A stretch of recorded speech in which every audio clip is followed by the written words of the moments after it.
Todavia, enquanto estivermos neste mundo, vivendo em um corpo corruptível, estaremos sujeitos a dores e enfermidades. Muitos cristãos equivocadamente acreditam que a enfermidade na vida do crente sempre é fruto de algum pecado oculto ou até mesmo obra do diabo. Mas raramente essas são as reais causas. João 11:4. Então, como já dissemos, nem sempre a causa de uma doença ou enfermidade é motivo espiritual, é por causa de um pecado que alguém cometeu. E também devemos lembrar que um dia nós ficaremos livres totalmente de enfermidades e doenças. Quando Jesus vier nos arrebatar, pronto, nosso corpo será transformado num corpo espiritual e nunca mais teremos enfermidades e doenças. Nós temos na nossa lição aí as seguintes partes. Primeira parte, a origem das enfermidades. Segunda parte, as doenças da vida moderna. Terceira parte, o que fazer diante da dor e sofrimento. Então, dentro da primeira parte aí, a origem das enfermidades, nós temos aí a queda e as enfermidades. Número 2, provados pelas enfermidades. Número 3, enfermidades de origem maligna. Então vamos ver aí primeiro a origem das enfermidades, a queda e as enfermidades, que é o tópico número 1. Muitas pessoas insistem em afirmar que o crente fiel jamais pode ser acometido por enfermidades. Porém, a Bíblia menciona diversos casos de homens tementes a Deus que sofreram com as enfermidades. A pergunta então é inevitável. Qual é a origem das doenças, já que Deus não criou o homem para enfermar ou morrer? Antes da queda, Adão desfrutava de uma saúde perfeita e deveria viver eternamente em comunhão com o Criador. Mas ele pecou, desobedecendo a Deus. Como o salário do pecado é a morte, Adão enfermou no corpo, na alma e no espírito. Romanos 6:23, confere com Gênesis 3:19. A enfermidade é consequência direta desse rompimento da relação entre Deus e a humanidade e não deve ser confundida com a vontade do Todo-Poderoso. Todavia, isso não significa que toda vez que uma pessoa adoece é porque está em pecado. Então veja bem, o pecado entrou no mundo através de Adão, que pecou, desobedeceu a Deus. Então o pecado trouxe as doenças, a enfermidade, trouxe a separação entre Deus e os homens, trouxe aí uma série de prejuízos para os homens.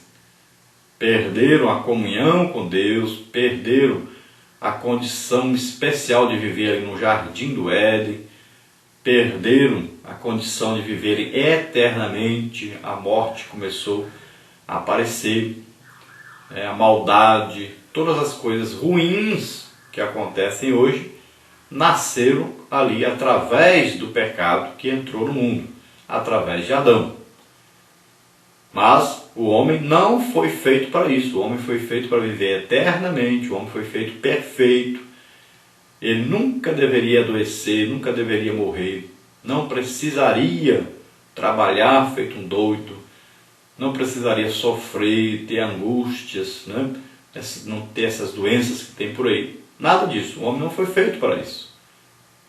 Mas, infelizmente, quando o homem pecou, desobedeceu a Deus, então ele trouxe a toda a raça humana esse prejuízo.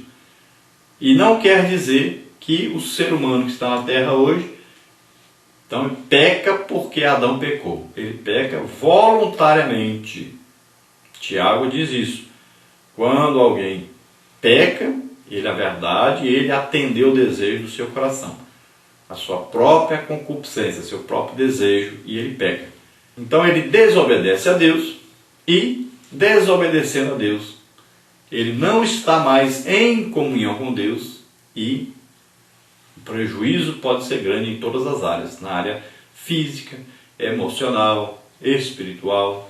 Agora, não quer dizer que o crente está doente ou enfermo porque pecou, porque a doença existe independente do crente adoecer ou não, do crente estar em comunhão com Deus ou não. Então existe uma epidemia de gripe, o crente adoeceu, pegou essa gripe. Ele estava em pecado? Não. Ou então, a pessoa nasceu descendente de alguém que tem um sério problema de coração. E ele nasceu com esse problema de coração. Ah, mas ele aceitou Jesus, ele é crente. Sim, mas ele está com problema de coração herdado do seu pai, do seu avô, de algum parente. E aí, ele pecou para ter esse problema? Não. Então veja bem, temos que tomar cuidado. Não podemos afirmar que a pessoa está doente porque um demônio colocou a doença nele, que ele está endemoniado ou que ele está em pecado. Então temos que tomar todo cuidado com isso. Certa vez, diante de um homem cego, os discípulos de Jesus perguntaram-lhe: Rabi, quem pecou? Este ou seus pais para que nascesse cego? João 9:2. Eles acreditavam que a cegueira daquele homem era resultado de alguma desobediência específica. Porém, Jesus lhes disse: nem ele pecou, nem seus pais, mas foi assim para que se manifestem nele as obras de Deus. João 9:3. Pode parecer estranho aos nossos olhos, mas aquela enfermidade era para que o nome de Jesus fosse glorificado. Quem sabe você não está sendo acometido de alguma doença para que o nome do Senhor seja glorificado na sua vida? Então esse caso aqui é interessante porque desmistifica esse negócio de do fulano está doente porque pecou. Fulano está doente porque o seu pai pecou. Né? Tem aí um negócio de maldição hereditária que as pessoas dizem. Veja bem, um crente não tem maldição hereditária.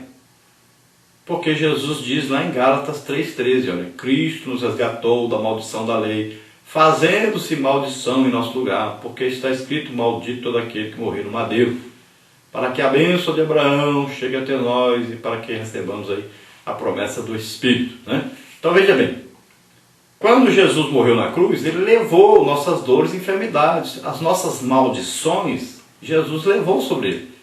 Então, essa maldição hereditária existe na vida de quem não é crente. Mas quem aceitou Jesus como Senhor e Salvador, todas as maldições dele, Jesus já levou. Então ele está liberto dessas coisas.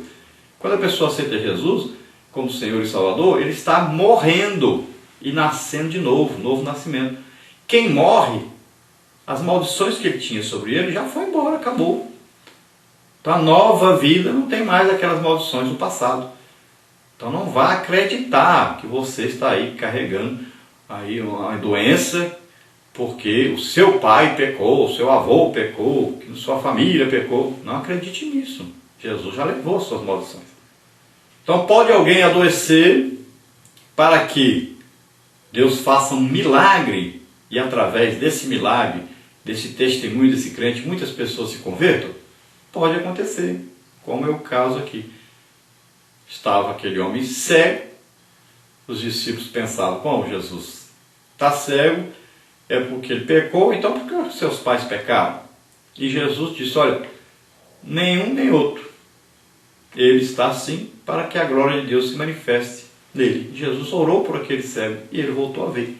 E o nome de Jesus foi glorificado.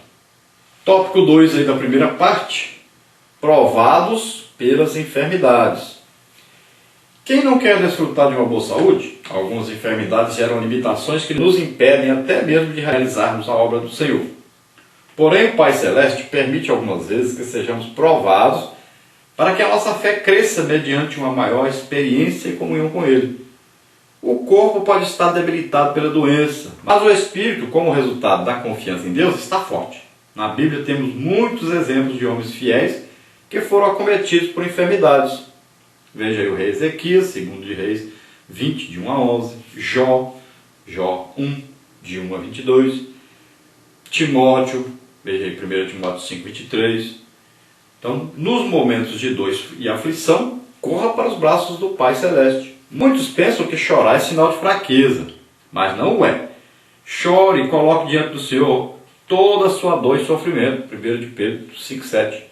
Deus é o dono da vida. A palavra final é sempre dele. Não é também para o crente agora acreditar que toda doença e enfermidade que acontece na vida dele é para a glória de Deus, ou é um plano de Deus, ou Deus que colocou. Nada disso. Sempre nós devemos orar, clamar, chorar diante de Deus e pedir a cura. Sempre. Devemos insistir nisso. Acredite e Deus vai transformar a sua vida, vai curar você. E você também comece a ler a Bíblia sobre cura, vai lendo, vai o quê? Gerando fé que você vai ser curado. De repente você pode estar lendo uma palavra e essa palavra você vai notar que ela salta ao seu encontro. E você de repente tem uma revelação dessa palavra e você recebe a cura. Nós devemos nos lembrar que às vezes até alguma enfermidade acontece que nos atrapalha a fazer a obra de Deus. Eu mesmo já fui várias vezes pregar estando com a garganta muito inflamada. Já fui pregar estando com problema na coluna, doendo demais. Mas fui assim mesmo, acreditando que Deus ia me curar, que ia me usar. E aconteceu. Mas se eu não tivesse ido, se eu tivesse aí ficado, eu estou muito doente, não tenho jeito, não tem jeito de ir, não vou não, e tal, pronto. Continuaria doente e sofrendo. Então nós devemos acreditar no poder de Deus, acreditar que Deus pode solucionar qualquer problema. Não existe nenhum tipo de enfermidade ou doença que Deus não possa curar. E podemos orar por alguma pessoa também acreditando e a pessoa vai receber. Mas lembre-se que o poder não é seu, é de Deus. Então ele vai fluir através de você, ele vai sair de dentro, o Espírito Santo mora dentro de você, o poder está aí, todo o poder para realizar a obra de Deus está aí, todo o poder para abençoar as pessoas está aí dentro de você, qualquer um crente. Então você libera esse poder, vai até a pessoa sabendo que esse poder vai sair, vai tocar a pessoa, e esse toque é muito importante. A igreja esqueceu muito disso. Então, como exemplo aí de servos de Deus que tiveram sérios problemas de saúde, e nós temos então Jó, temos aí Ezequias, o rei Ezequias, temos aí Timóteo, podemos colocar aí Paulo, Eliseu, que eu acho incrível, um homem que era usado poderosamente por Deus, sinais, prodígios, maravilhas aí, e um homem que morreu doente. Veja Paulo, por exemplo, um homem tremendamente usado por Deus, mas um homem que vivia também doente. Número 3, então, enfermidades de origem maligna. Existem enfermidades cuja origem é maligna? Sim, a Bíblia relata vários casos, como Marcos 9,17, Lucas 13, de 10 a 17. Porém, o inimigo das nossas almas não pode tocar na vida e na saúde de ninguém sem a permissão de Deus. Veja Jó 2,6. A enfermidade física não significa necessariamente que alguém esteja experimentando alguma forma de possessão demoníaca. 1 de João 5,18, 2 Tessalonicenses 3,3. Então existem enfermidades de origem demoníaca. Existe. Agora, não quer dizer que a pessoa também está endemoniada. A pessoa endemoniada ela está totalmente sem o controle das suas faculdades mentais. Então ela é controlada por demônios. Então ela começa a bater nas pessoas, ela começa a xingar, falar diferente. Isso é uma pessoa que está endemoniada. Agora, a pessoa pode estar debaixo da influência de demônio, que lhe causa uma enfermidade, uma doença, e não está endemoniado. Não está sendo controlado por demônios. Então, um crente, ele jamais fica endemoniado se ele é um crente realmente sincero, fiel a Deus. Mas um demônio pode causar uma doença num crente? Pode. Ele não está endemoniado, mas está sofrendo a ação de um demônio. Então é diferente uma coisa da outra. Agora, se o crente está com a vida atrapalhada, está em pecado, aí sim, ele está abrindo uma porta para ficar endemoniado. Agora, o crente fiel, às vezes pode adoecer devido à ação de um demônio. Nós podemos falar isso porque nós temos visto isso. Nós temos orado, todo lugar que nós vamos dar ensino, uma pregação, nós oramos pelos enfermos, oramos por libertação e nós temos visto isso realmente acontecer. Então nós oramos e expulsamos esse espírito maligno que causa enfermidade. E a pessoa fica liberta, é curada. Mas é crente? É. E daí? Porque muitas vezes o crente aceita as coisas ou fala